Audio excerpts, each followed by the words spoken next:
좋아요, 구독. 네, 오늘 시장을 주도하는 업종과 이슈에 대해서도 심층 분석을 해봐야겠죠. 리워드 홀딩스의 김성훈 이사님 나와 계십니다. 자, 이사님 안녕하세요. 안녕하십니까? 네, 오늘 좀 또 깊은 이야기 나눠주러 함께 해 주시고 계신데, 자, 중국 이야기를 좀 해봐야 될 것 같습니다. 네. 자, 전일 중국이 상호주의 원칙을 일단 내세우면서 한국인의 단기 비자 발급을 전면 중단을 했죠. 사실상 뭐 우리 정부의 조치에 의해서 우리도 함께 가는 것이다라는 중국 정부의 결정인데, 자, 사실상의 보복적 조치예요. 네, 맞습니다. 어떤 내용 담고 있는지 또 그로 인해서 확산될 파장으로는 어떤 것들이 있을지 전반적으로 한번 짚어주시면 좋겠습니다. 네. 우리 정부에서 이제 중국 내에서 코로나가 확산이 되면서 중국인 입국자에 대해서 단기 비자를 발급을 제한을 시켰죠. 동시에 항공편 역시도 증서를 제한을 했습니다. 그리고 PCR 검사 조치, 전수 조치를 이제 하자마자 중국 쪽에서 보복 조치가 나온 셈이라고 봐야 될 것 같습니다.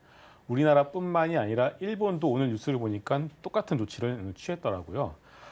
일단은 이제 한국이 중국에 대한 차별적인 입국 제한 조치에 따라서 중국이 이런 규제가 나오자마자 이제 우리나라 같은 경우에는 증시에서 중국 소비주들이 잠시 좀 출렁섰던 그런 모습들이 나왔습니다만은 일단 중국이 뭐 중국했다 그리고 역시나 중국을 믿을 만한 어떤 국가는 아니다라는 식으로 좀 우리가 감정적으로 대하실 필요는 없을 것 같습니다. 과거의 한한령 때문에 우리가 감정적으로 대한다면 결국은 증시의 입장에서는 오히려 매수를 할 수 있는 그런 좋은 기회를 놓칠 수 있다라고 저는 생각을 하고 있고요. 결론부터 말씀을 드리게 되면은 물론 정부에서 입장에서 뭐 정치적으로 그리고 경제적으로 잘 대응을 하시겠지만 주식시장에서 투자자의 입장에서 본다라면은 이로 인한 노이즈로 인한 주가 하락은 상당히 좋은 매수 기회, 매수 찬스라고 말씀을 드릴 수 있을 것 같습니다. 네, 오히려 매수 찬스로 삼을 수 있는 그런 날이 찾아왔다 이렇게 좀 이야기를 해주셨는데 말씀해 주셨듯이 지금까지 중국발 이슈로 해서 관련 테마주들이 급등락을 반복하는 모습들 보여주기는 했습니다. 이번에는 상황이 조금 달라 보인다라고 좀 이야기를 해볼 수 있을 것 같은데 자, 어제만 해도 여행이라던가 항공이라던가 면세라던가 이 중국 관련 리오프닝 업종 테마들이 좀 하락하는 모습을 보였다고 오늘만 해도 면세가 지금 가장 강하게 움직이고 있거든요. 맞습니다. 자, 리오프닝주의 이례적인 이렇게 빠른 주가 회복의 배경 그리고 관련주 흐름도 함께 짚어주시죠. 네. 일단 우리가 중국발 규제에 민감하게 이제 보는 이유가 2015년도죠. 사드를 배치를 하면서 소위 한한령이 전국적으로 내려졌습니다. 물론 중국 정부는 공식적으로는 우리는 한한령 한 적이 없다라고 하지만 뭐 한 거라고 봐야 되겠죠. 그러면서 중국에 진출해 있었던 우리나라 등 상당히 대부분의 기업들이 중국을 포기하고 되돌아올 수밖에 없었고요.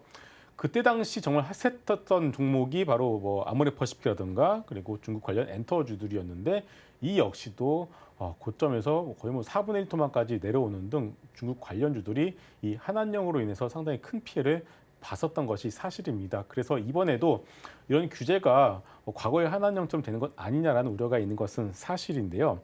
일단 팩트 한 말씀을 드리게 되면은 우리가 이번에 바닥에서 중국 소비주들이 올라왔었던 이유를 본다라면은 아직 중국인 분들 우리나라 본격적으로 들어오지도 않고 있습니다. 그럼에도 불구하고 날씨가 따뜻해지고 그리고 중국 역시도 이제 mRNA 백신을 맞기 시작하죠. 시간의 문제이지 중국인들이 우리나라로 이제 입국한다는 것 사실 자체는 크게 변하지 않는다는 것에 베팅을 했습니다. 만약에 이번에 우리나라에서 중국으로 입국하는 이런 단기 비자를 제한을 했다라고 해서 우리가 들어오는 중국 분들을 막는 조치가 나온 것은 아니거든요. 그것만 놓고 보더라도 이번 조치는 중국 역시도 그냥 가볍게 어떻게 보면은 너네가 그러니까 우리도 이 정도 하겠다라는 어떤 그런 가벼운 조치로 보시면 될 것 같고요. 결국 이제 한덕수 국무총리도 얼마 전에 이런 얘기를 했습니다. 관광산업을 부흥시키겠다라는 얘기를 했고요. 그리고 태국 보건복지부 장관이 공항까지 가서 이제 중국에서 오는 중국 관광객들을 맞이하는 모습도 우리가 뉴스에서 볼 수가 있었습니다. 결국은 이런저런 노이즈가 있겠지만 중국 관련 소비주들의 경우에 우리가 꾸준하게 봐야 되지 않나라는 말씀을 드리겠고요. 일단 뭐 추가적으로 이제 중국과 우리나라 사이에 어떤 정치, 경제적 갈등과 관련된 뉴스가 나오지 않는 이상 지금의 중국 소비자들 움직임은 올 상반기까지는 꾸준하게 우상향할 가능성이 높다라고 보고 있습니다. 네, 이번 중국의 단기 비자 발급을 한한령에 빗대서 이야기하는 일각의 시선도 있습니다만 우리 김성훈 이사님의 시각에서는 그렇게까지 볼 것은 아니다라는 이야기 해주셨고, 자 그리고 아모레퍼시픽 이야기를 네. 해주셨습니다만 화장품주 역시 중국의 위드 코로나 전환 기대감이 굉장히 많이 반영이 됐던 섹터 중에 하나죠. 자 다만 높아지고 있는 화장품주의 실적 기대감에도 불구하고 최근에 중국 내 좀 반한 감정이 불러일으켜지고 있는 것 같아요. 자, 화장품주를 비롯해서 중국 소비주, 이런 중국발 리스크에 따른 장단기적 흐름은 어떻게 관측을 좀 하고 계십니까? 네.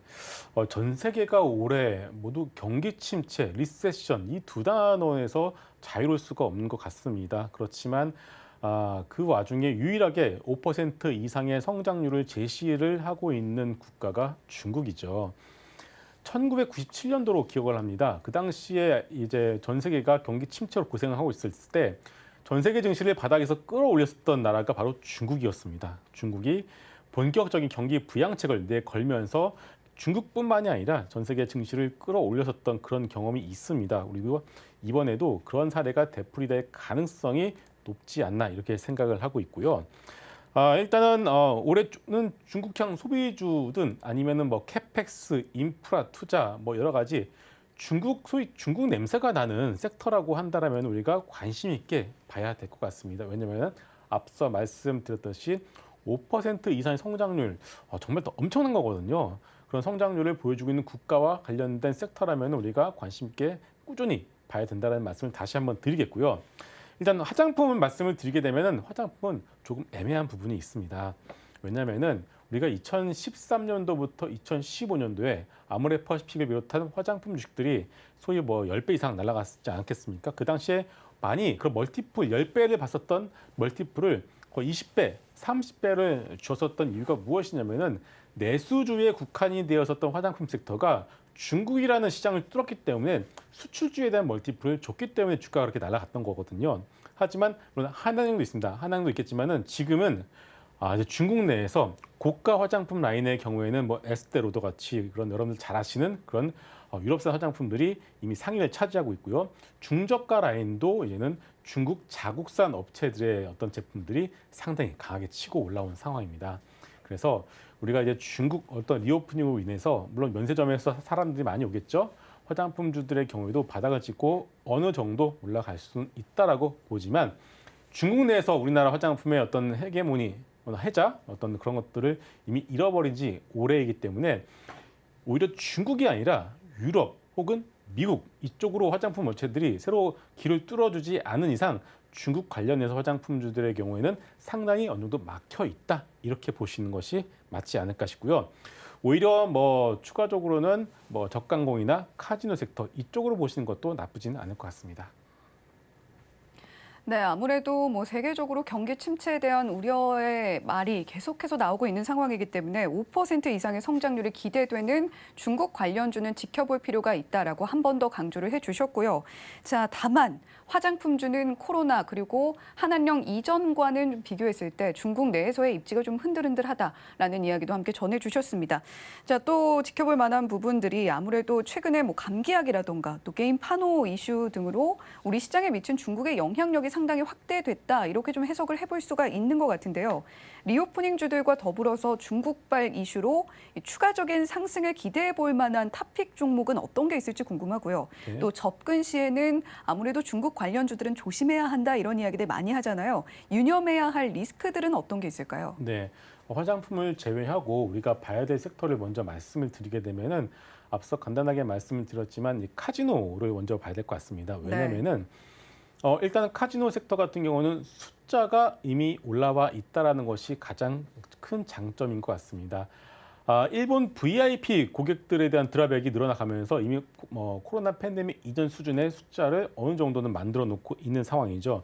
여기에 만약에 중국이 리오픈이 본격적으로 진행이 되면서 중국 VIP들이 우리나라로 올라오게 된다면은 지금부터 나오게 되는 중국발 매출은 오히려 레버리지 효과를 일으킬 수가 있습니다. 그래서 카지노 같은 경우에는 GK의 파라다이스, 롯데 관광개발 같은 이 세 개 업종의 종목들은 여러분들이 계속 보실 필요가 있을 것 같고요.